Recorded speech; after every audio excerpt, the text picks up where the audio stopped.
Hi everyone, this is Lara Hammock from the Marble Jar channel. This is the first video in a 4-part series where I'm going to walk through the steps to start budgeting using Mint.com. So in this first video, we will talk about gathering historic data, which involves linking your accounts and choosing budget categories.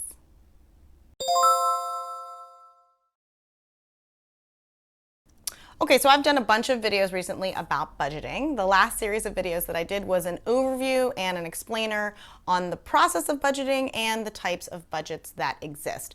I've also done a Mint tutorial series. This series will break down exactly how to get started with budgeting using the platform that I use, Mint.com. So there's going to be some repetition from my other videos since the overall budgeting process is similar, so apologies about that in advance.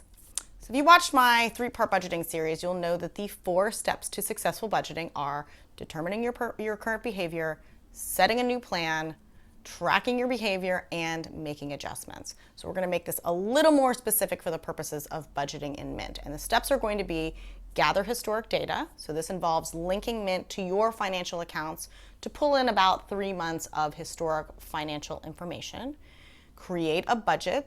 This is a multi-step process and involves analyzing your historic data to create a workable financial plan.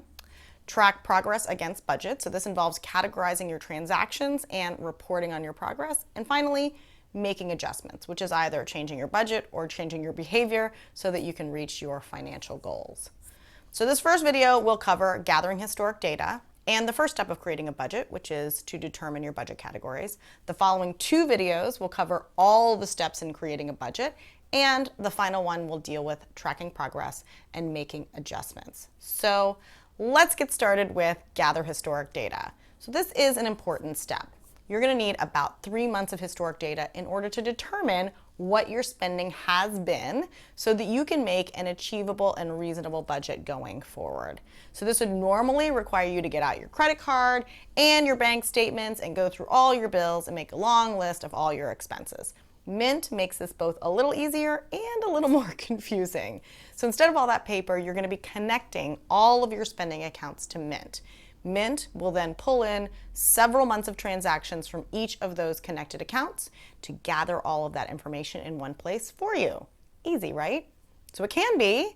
I've seen it go super smoothly. It can also be tricky and require repeated calls to customer service, which I've actually found to be very responsive. So just know that it might require some persistence, but it will be worth it in the long run. So here's how you do this. Obviously, you have to create an account within Mint. I'm going to assume you've already done this. So I am doing this from a browser, okay? So here you are.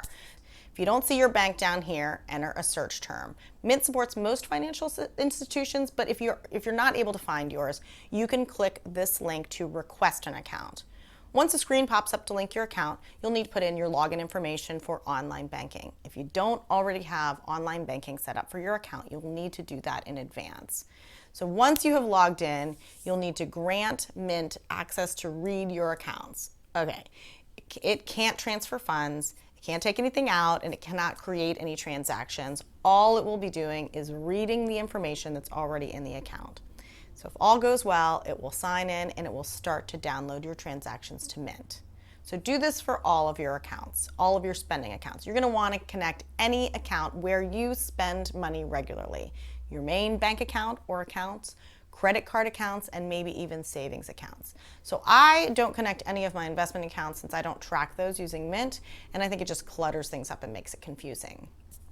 All right, once you have all of your spending accounts linked to Mint, we will have completed the very first step, gathering historic data. Yay! So next, create a budget. So this is a multi-step process which does require some time. So I'm going to cover this step over the course of the next 2 videos. Essentially, a budget is a plan for how you want to spend your money and save your money in the future.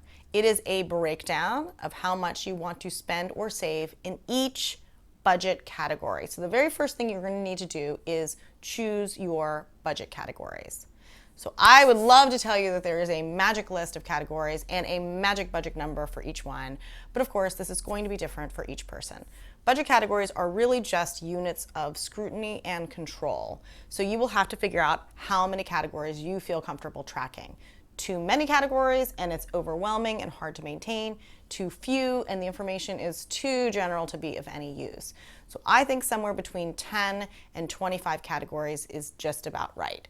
So I will give you my list of categories in the notes section below, but you'll need to make your own choices. For example, some people separate groceries from dining out since they want to control their restaurant spending. They feel like having it thrown in with groceries just hides that information.